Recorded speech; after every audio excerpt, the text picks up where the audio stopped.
Krishna is fighting against that ignorance, verse after verse, example after example. Ultimately, it is Krishna's love that won Arjuna over. He cannot comprehend what the teacher is saying, but this much he can sense that the teacher is trying very hard. If the teacher is trying so hard, let me listen. So the Bhagavad Gita is such a real and captivating story.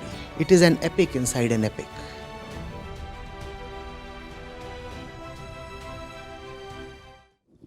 Pranam sir, I am Ram Surendra Singh, a research scholar from mathematics department. Sir, like now we all are here, like we all are dealing on like a physical matter here. But like if we see like periodic table, chemistry periodic table, so all the elements in there, and if someone know like how to play with that element, they can all create like the whole universe in that. Just a matter of some addition of electron and some less electron in that present, everything is same. Sir, if we go like on below that, then it is like everything is proton, electron and neutron, and again we go down, so it's like quark. So you are also like a quark, we are also like a quark, everyone is quark, some with positive charge or some charge is different. Then why, like if everything is same, then why we have like a hatred and jealousy and ego among ourselves only, and the position authority, they are biased towards some kinds of people. So why it is like that? If everything is one, then why? Wonderful. See, there is somebody who is the quark, right? The quark itself is not the quark. Does a quark ever say, I am a quark? Does an electron or a proton ever declare its identity? Ever heard protons, neutrons or electrons shouting, I am E, N or P? Or an electron saying, I want to progress in life by jumping to a higher orbital? S is not good enough, so D, P, F. Ever found an ambitious electron in life?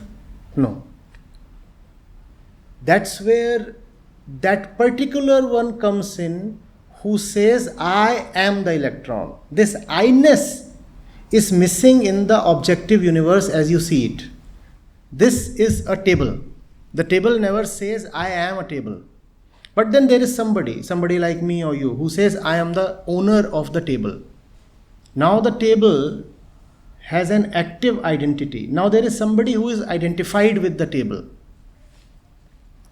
So while objectively, as you see it, it might be true that each of us is just the elemental particles or waves.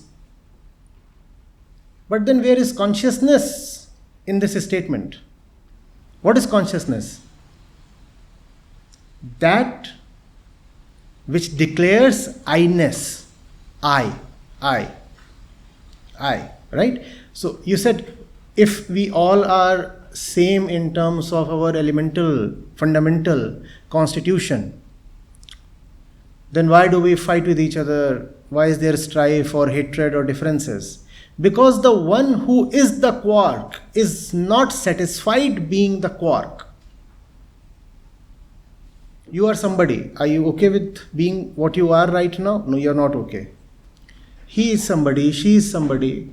None of us are contented. We are identified with something material like the quark or the table or the BMW car. They all belong to the same dimension in terms of their materiality, right? We are identified with something.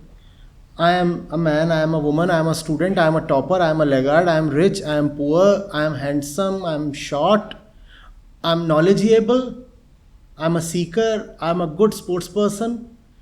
Irrespective of what you say about yourself, including I am a quark, you are not alright being what you are. You declare you are a billionaire. Does that satisfy you fully? That does not. Or you could turn very knowledgeable and declare I am a quark. Does even that satisfy you fully? It does not. So we are not happy being what we are. We want to be something else. We do not know what we should become so that we can be happy and satisfied, right? Each of us is trying to become something. Each of us is trying to become something. Nobody is stable, contented, relaxed, retired, absolutely at peace, being where he or she is. So there is that constant inner dissatisfaction and lack of fulfillment. We want to be somewhere, we try hard to be there, and we find that our efforts are going fruitless. So there then is frustration within. Then there is somebody else sitting next to me. This person too is an object that can be potentially used by me so that I become somebody else, right? For example, you are a boy and a girl is sitting next to you. How do you become a boyfriend from a boy? You are a mere boy.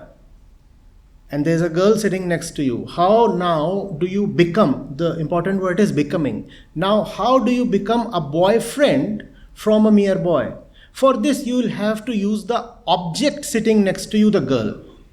Once the girl agrees, you find you have graduated to being a boyfriend from just being a boy. So now you have to use that object next to you. That object is a conscious being. That object has some will of her own. But for you to satisfy your urge to become somebody else, you'll have to use her and objectify her. And she may not want that. And then there is conflict. Are you getting it? Let's say all of you are participating in some kind of quiz contest here. And there is a trophy to be taken. Let's say this is the trophy. This says I am Ahmedabad written on it, right? So not too bad as a trophy. And this is waiting here to be captured and taken home. All of you think that if you become, note the word, become. All of you think that if you become the holder of this trophy, that will give you satisfaction. That's how it happens, no? But can all of you become the owner of this trophy? No. One of you will take it home and the others will, probably smolder inside. So then there is conflict. Becoming, therefore you see, begets conflicts in a lot of ways. Whatever you are currently, since that is not sufficient, so you want to become somebody else. And the entire process of becoming is a process of conflict. Unfortunately, instead of understanding where we stand, our education system, our social system, the entire culture gives a lot of importance to becoming, which is a game of ambition. So all of us want to reach somewhere, no? You have targets in life and you are hustlers, you want to be quickly reach there. Is that not what we want? There is a place, and if it is to be reached, I better reach there fast. Now I do not know where I am standing. How do I know where I need to reach? Is that logical enough? And if you do not know where to reach, how do you know the path to take? When you want to reach somewhere and you set your GPS, it asks for two things. What are the two things it asks for? It asks for the place you want to go to, and also there is something called your location. Remember that? Remember that? In the Maps app, your location. If you do not know your location, can any map in the world help you? When it comes to your physical location, the satellite suffices. The satellite will tell you what your location is even if you do not know.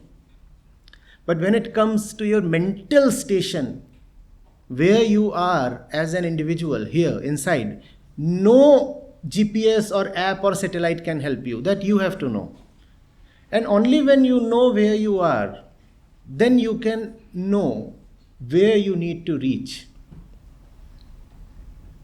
Is this getting too heavy or too fast for you? Do you see how we are going? We all are carrying identities, and each of these identities comes from identification with a certain object, right? So when you say, for example, you are a boy, what is the object you are identified with?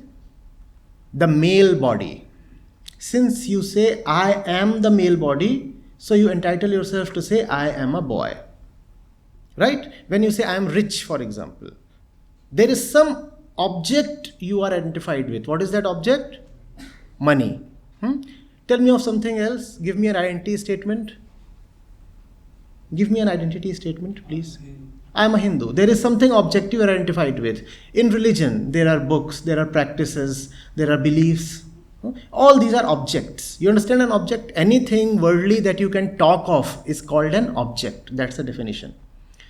So any identity statement involves deep association with an object. And that's the reason why the entire world is running after objects. That's why there is so much crowd in shopping malls, because they carry a lot of lucrative objects. And we are hungry inside, not physically but mentally. We need something to associate ourselves with, something so lovable that it will give us a final satisfaction. Nothing gives that to us. So we continue to run without ever coming to a halt, and ultimately we find that our days are over and we are dead. The entire life spent in hustling without ever really reaching. Do you see this? This that we are within, that is hungry for satisfaction, you could call as the ego or the mind or the consciousness. These two are not exact synonyms of each other, but for your purpose as beginners, it suffices to take them as one. The ego, the mind, or the consciousness. That's the hungry thing inside. So whenever you say, oh, we are, just a quark or panchabhut, I'm just the soil, that's not really right to say. Because if you are just material, then the material exists even after death. Does it not? Does the weight of a person change immediately upon dying? The material exists even then. Surely there is something beyond the material that you are. Something beyond the material that looks through these material eyes. The eyes are material, but there is something beyond material within that is looking out through the eyes. Can pure material ever love? Can material cry? Can material deeply long for something? So all right, the body is material, but then there is something within that is not material. It is not material, but it is heavily discontented. It is unfulfilled and it wants fulfillment, and it does not know how to get there. So in its lack of knowledge, what does it do? It tries all kinds of material possible, including narcotics, drugs, because they too are just objects, substances, no? So you try even that. Say, maybe this will satisfy me. Maybe that will satisfy me. Money might satisfy me. Entertainment, excitement, drugs, knowledge, power, sex, sports, whatever. You name it. Man has tried everything. Tourism, wanderlust. Are you getting it? It is extremely important to study that which you really are, a thirsty consciousness. While walking in, I was discussing the Honorable Dean here that entire education system is focusing exclusively on objects. We know so much about, for example, this mic.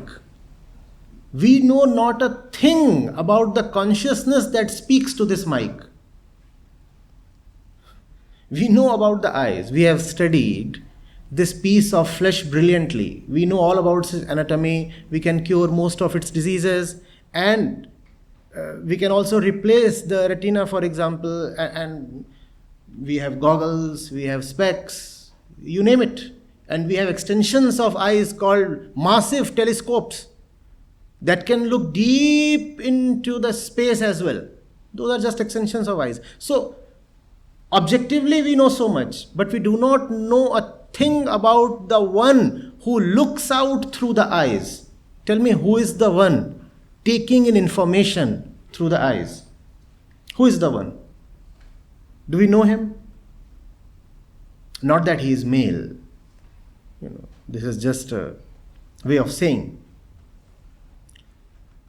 Please tell me, who is the one so eager to look out through the eyes that the eyes keep rolling continuously? Are the eyes ever stable? The eyes are looking this way, that way. What are the eyes really looking for? Our education system puts no emphasis on that. So the result is that we know a lot about the objective world, but we know very little about ourselves. And what happens then? Then what's possible is that, let's say these are top class gadgets. I know how to make them. But just because I have them, will I know what use to put them to? Please tell me. Objective education can reveal to you the secrets of the atom and how to generate atomic energy. But can nuclear physics also teach you what use to put nuclear energy to? Will that teach you that? No. Now connect that to your point on hatred and strife. If lack of understanding of the self continues, the result is inner dissatisfaction which manifests as frustration and hatred. Add to that the tremendous objective knowledge you have. Now tell me, what will you do with nuclear energy? You know so much about the atom. You very well know that even a fraction of the mass of the proton, if converted into energy, becomes huge. Right? Not too many atoms are required to flatten an entire city. A few moles will suffice. Just a few moles. And an entire city is gone. Will nuclear physics ever teach you to not to destroy a city? Neither can ethics and morality. Because ethics and morality are superimpositions. They too are just objective knowledge. They come from outside. What you need is education that takes you inwards and you come to know who you are. You come to see jealousy within. You come to see fear and dissatisfaction within. You come to see an incompleteness within. And when you observe it, you learn about it. When you learn about it, then there is a way to be free of it. Are you getting it? Please keep interrupting because I might just get carried away and... Yes. So while you explored the subgenre of or deassociating with oneself, so there are some basic needs and necessities which you can't deassociate because they are means of survival. So can you just justify what should we do about that? No, those needs obviously have to be fulfilled. So we need air, we need water, we need food, we need clothes, we need shelter. We also need basic physical security. I don't think we can have this conversation if we know that lions and pythons and anacondas are prowling about in the vicinity. So all those things are there and we better take care of them. But don't you think that as mankind, we have already attained that kind of basic physical security for ourselves? Don't you think? How many of you are afraid of being eaten up by a lion, for example? Around 1,000 years back, that used to be a concern. Snakes used to be a big concern. Basic food security used to be a concern because you were dependent totally on monsoons, rains, and the other caprices of nature. Today, all those things are guaranteed. No, in developed countries, you even have social security. Even in India, gradually we are developing some kind of social security. So even if you are diseased or old or unemployed, you are taken care of to some extent at least. Even if the state isn't coming forward, you obviously have your family and friends. So I think that kind of basic security we all already have. At least you people have that in abundance. You don't have to worry about basics, no? You don't have to think about where the next meal would come from. So that's fine. Now, fortunately, or perhaps unfortunately, we are standing at a point where we have to fulfill our mental needs. And if those mental needs are not wisely fulfilled, then we'll go bonkers, as we already are, and there would be massive destruction that you are already witnessing in the form of climate change, biodiversity loss, mental disease epidemic, and many other things.